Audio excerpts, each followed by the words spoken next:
नेताओं से जुड़े हुए हैं, फाइलें नहीं देते हैं, या तो वो सूचना जो बनाते हैं हम उस पर साइन कर दें, नहीं करते हैं तो फाइल मांगने पे देख करके करना चाहते हैं तो देते नहीं हैं। रिटायर बाबू कहता है मैंने चार्ज दे दिया है, करंट बाबू कहता है मैंने चार्ज नहीं लिया है। अब हमारे पास कोई ऑप्शन नहीं, चाहे प्रधानमंत्री आवास की फाइल हो मुझे मिलती नहीं, लिख करके आगे लेटर देते हैं, उस पर कोई कार्रवाई नहीं हो पाई। और इस तरह से सख्ती करती हूँ, चाहती हूँ कि थोड़ा सा जेन्युइन पब्लिक के बीच आप पता कर सकते हो कि ज़्यादा से ज़्यादा काम करती हूँ। कई बार ऐसी सिचुएशन है कि मैं अमरोहा जो है पैदल दौड़ते हुए गई हूँ, मॉर्निंग वॉक 5 बजे 6 बजे लगातार व्यवस्था को मैं सही करने की कोशिश किया, शायद उसी की ये सज़ा मिल रही है मुझे। और थोड़ा नियम अप्लाई किया, और जब इन्हें लगा कि हम सख्ती से काम करेंगे, नियम अप्लाई करेंगे, तो इन्होंने जो है 2-3 महीने बाद से ही मेरे ट्रांसफ़र में लग गए, क्योंकि शासन की पॉलिसी टफ है, शासन कड़ाई से कर रहा है काम, ट्रांसफ़र नहीं करा पाए।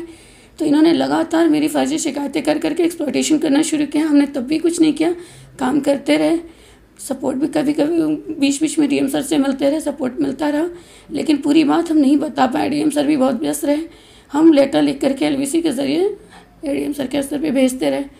कई बार हम सपोर्ट मांगे, वहाँ से सपोर्ट नहीं मिला।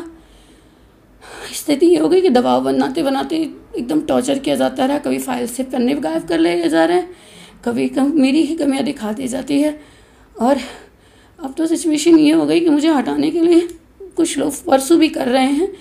घर गई थी पापा को, मेरे पापा तबीयत ख़राब थी, काफ़ी बूढ़े हो गए, तो उनको दिखाने मैदान था गई। जब वहाँ गई तो लौट के आती हूँ तो पता चलता है कि मुझ पर एससी एक्ट की कार्रवाई चल रही है, जबकि कर्मचारियों को मैं आपको फ़ोटोग्राफ दिखा सकती हूँ। ऐसी ऐसी फ़ोटोग्राफ्स हैं जो मेरे परिवार की फ़ोटोग्राफ दिखाई पड़ेंगी आपको।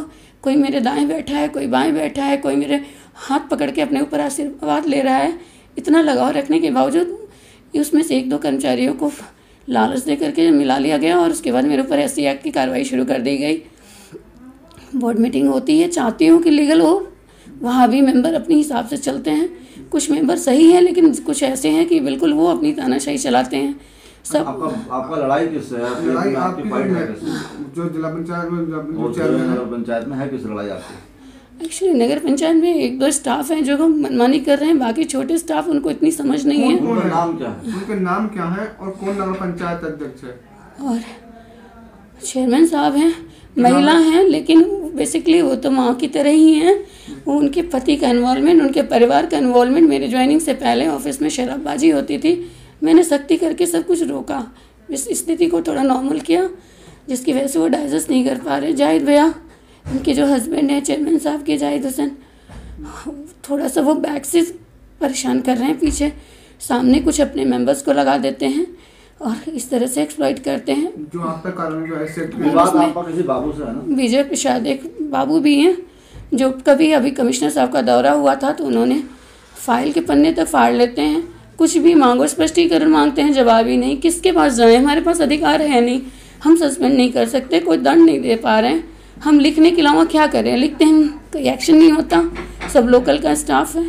अब आप जो है बेहोश हुई थी डीएम साहब के, क्या मामला था?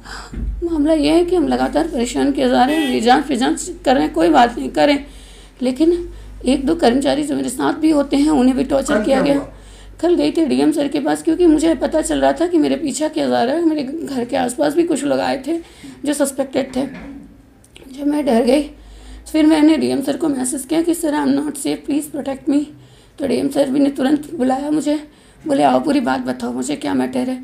हम बताते रहे, फिर हम वहाँ पे एलवीसी बाबू को भी बुलाया गया डीएम सर ने किसी मैटर पे, क्योंकि मुझ पर कुछ एलईडी लाइटों के फर्जी भुगतान के लिए भी दबाव डाला गया था।